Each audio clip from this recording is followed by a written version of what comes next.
बीच मैदान में। तब भगवान कन्हैया ने कि बेटा कितने आयो, अगर कौरव माउता है तो तक जाओ, पांडव माउता है तो तक आओ। तब बेटा 16 वर्ष का बोला क्या, जिसकी अवस्था छोटी सी, जो कि प्रभु जो कि मेरी बात सुन। और तब बोला क्या है, अरे तीन बंधु भगवान और कर्म जी है गयो अन हो तो।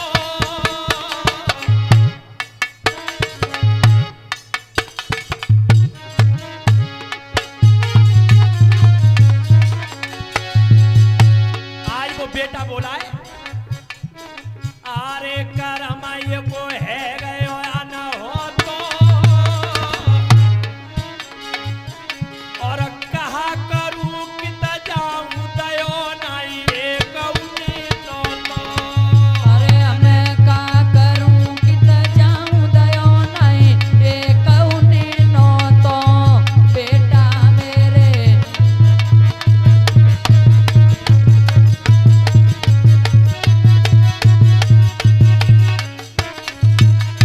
तो प्रभु मेरी बात सुनो, मुझे दुख तो इसी बात का है कि ना तो मुझे नौता कौरवों ने दुआ, ना नौता दो पांडव ने।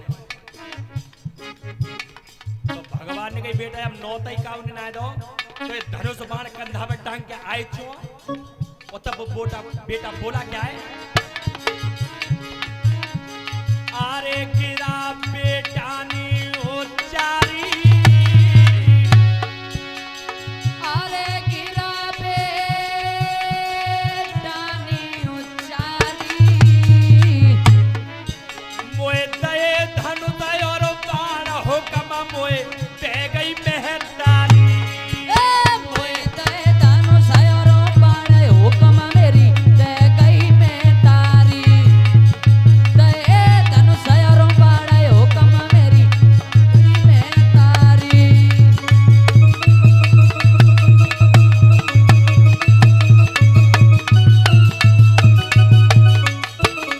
तब कहा जब प्रभु मेरी बात सुनो, मेरी मेहतारी ने हुक्म दिया है। और हुक्म क्या दिया है पता है कि क्या, अरे हुक्म जननी को सुने लइए। अरे हुक्म जनानिया को सुन लइए। जातल की है जाए हार मदद तू बाकी कर दइए। जात लगी हुई जय हर मदद तू ताकी कर दइए। जात लगी है जय हर मदद तू ताकी कर दइए।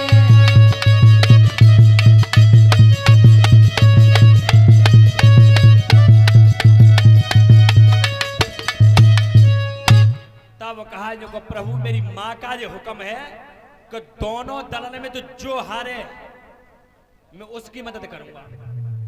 भगवान कन्हैया ने कि बेटा महाभारत जैसी लड़ाई में और जो हारेगा तू बाकी मदद करेगा। हाँ कि बेटा तुझे पता नहीं है, जिस समय अर्जुन और कर्ण जैसे महारथी लड़ेंगे तो बेटा दिन की रात हो जाएगी। तब कही उस बेटा ने कौन सा कर्म किया कि तरकस में से तीर निकाला और उस पर लाल रंग का निशान लगाया और जो मंत्र पढ़ के छोड़ा, दोनों दलों के बीच में वो घूम के आ गया। तब कहीं जो प्रभु सुनो, कोई घोड़ा, कोई हाथी और कोई आदमी, ऐसा कोई छत्री इसमें है नहीं है जिसके शरीर पर लाल रंग का निशान ना हो। देख लो। और अब के और कह दे तो मुझे एक बात समझ मरे ही दिख गए। भगवान कन्हैया हिले गए, माने कि मैं जिताना चाहता हूं, जेका जीतन दे वो। तो माने कि बेटा वो ऐसी मालूम पत्ता तो कहूं जादू क्यों ना सीख आए। प्रभु और कुछ परीक्षा करवा चाहता हाँ। तब भगवान ने कहा सुन, जिस वृक्ष के नीचे मैं खड़ा हूं वो पीपल का वृक्ष है, और मैं तब तुझे बाणधारी समझूंगा जब एक ही बाण से सारे पत्तों को छेद देगा। तो इधर भगवान कन्हैया तो अपना कर्म कर रहा है और वो बेटा अपना कर्म कर रहा है। कैसे बेटा,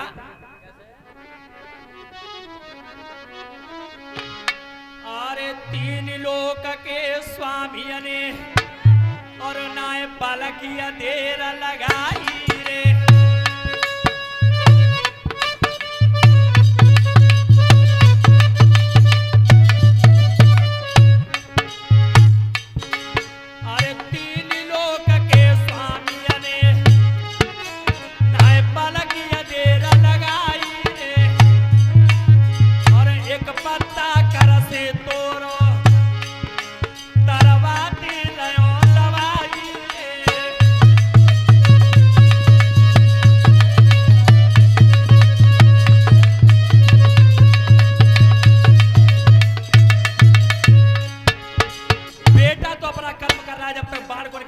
को पढ़ाए, तब तक भगवान कन्हैया ने पीपल का पत्ता तोड़ा और अपने पैरों को नीचे दबा लिया। और इधर बेटा क्या करता है, अरे मंत्र पढ़ के मार दो, कोई पेड़ पे दयो चलाई रे, और सबरे पत्ता छेद दे तरवात गयो ठुकराई रे।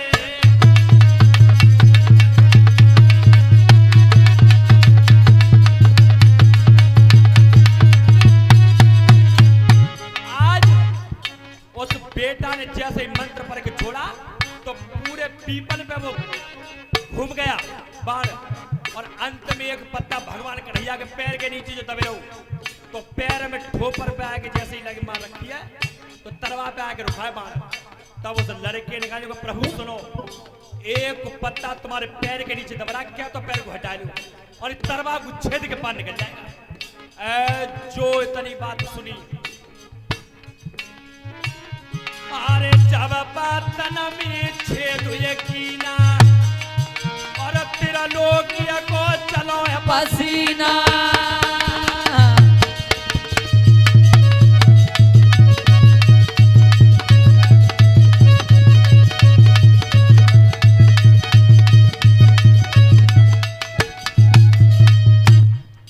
मेरे भैया जो इतनी बात कही, सोई भगवान कन्हैया को पसीना आएगा, जगह जीतन देगा हैं? मैं पांडवों को जिताना चाहता हूं और ये जीतने नहीं देगा। तो देखो प्रमाण यहां भी दो आए हैं। एक प्रमाण तो ये है, तब उससे कहा है, उससे बरबरिक से, जो बेटा पीछे देखना कोई तुम्हें बुला रहा है। जिस समय मुड़ के बेटा ने देखा तो चक्र निकाला, खींच के मारा, गर्दन को अलग काट के फेंक दिया। और दूसरा प्रमाण ये है कि ब्राह्मण का रूप रख के और तब अपने शीश को दान में मांगा है। भगवान कन्हैया ने कहा है, करे बरबरिक, जो बाणधारी भी होते हैं वो दानधारी भी होते हैं। तब बरबरिक ने कहा, परीक्षा कैसे करना चाहते हो बताओ, क्या मांगना चाहते हो? कि मैं तेरे सिर को मांगूंगा। तो एक साखी आई है जहां में हमारे मामा जी गाते थे, कैसे परीक्षित महाराज। तो बरबरिक क्या कह रहा है भगवान कन्हैया से, जो कि प्रभु मैं एक बात तो जान रही, इस दुनिया में तुमसे बड़ा कोई धोखेबाज भिखारी नहीं। क्यों, कैसे? कि तनी धोखे थे मेरे शीश को मांगो है, और जा तो पैसों मांगने तो मैं दे दे, मेरी एक बात मेरे मन की मन में ही रह गई। और तब वो बेटा बोला क्या है, के तो मने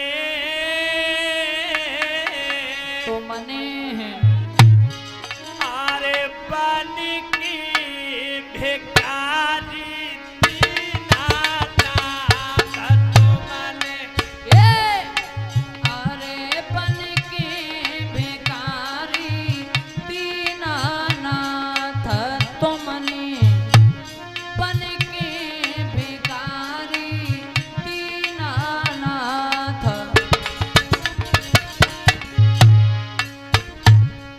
अरे तेरो शीश दान में ले लायो, तुमने बन के भिखारी दीनानाथ, तुमने बन के भिखारी दीनानाथ।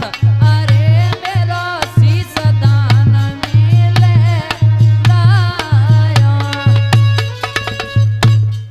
तो मने बन के भिखारी दीनानाथ, अरे मेरो शीश दान में। पर प्रभु मेरी एक बहुत बड़ी इच्छा वो मन की मन में ही रही। और क्या बोला है बरबरिक बेटा, के मोको मोको अरे समारा देखा न को भारी जाओ मोको, अरे समरा करन को बारी चाहो मोको, समरा करन को बारी चाहो। अरे मेरे पेट पर एक हो रहे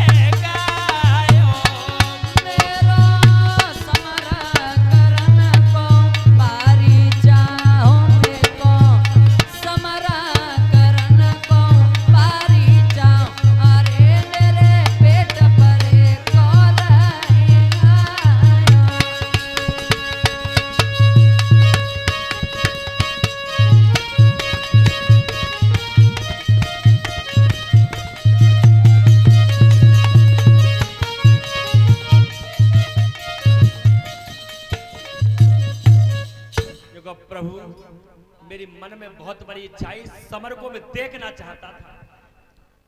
तब भगवान कन्हैया ने कहा कि चिंता मत कर, अगर तू देखना चाहता है तो दिखा तो तुझे दूंगा, लेकिन कर कुछ नहीं पाएगा। अरे ओ सही हो तब भूमि के बीच में और बोल रहे जगदीश है, देना चाहे यदि मुझे तो दे दे अपनों शीश है। 22 में के बीच में जाने हाथ लई तलवार और घटो तक के लाल ने और धरत काट दई नारे। जब शीश काट को दिया है और तब भगवान कन्हैया ने कहा कि क्या मांगना चाहता है मांग ले। देखो भगवान से भी मांगना चाहिए तो क्या मांगना चाहिए, कथा बताती है। अगर वो चाहता तो ये भी कह सकता था कि जैसो को तैसो वो सही कर दे, लेकिन नहीं मांगा। मांगा तो क्या मांगा बरबर ने, उसी समय के बीच में मेरी बात सुनो घनश्याम है, देना चाहो यदि मुझे तो दे दो अपनो नाम है। तो 22 में के बीच में जाकू दे दो अपनो नाम है। 22 दिन आते पूज रहे हो जाको नाम खाटू श्याम है। बोले खाटू नरेश की। आज भगवान का नाम मांग लिया और तब कहा है भगवान ने जो कहे बरबर सुन, कलयुग में चल के और तू 3 बाणधारी के नाम से जाना जाएगा, और जो भी तेरी चौखट में एक बार चला गया कभी निराश होकर के नहीं आए। जा मैं तुझे इतना वरदान देता हूं। आज भगवान का नाम मांग लिया तो वो कटा हुआ सिर छौकर के वृक्ष पर लटका दिया। तो ऐसा बताया गया है कि जिस समय कहीं अनीति की लड़ाई दिखती थी तो वो कटा हुआ सिर इतनी जोर से हंसता था कि उसकी हंसी की आवाज सुन के सेना 10-10 कदम पीछे हट जाती।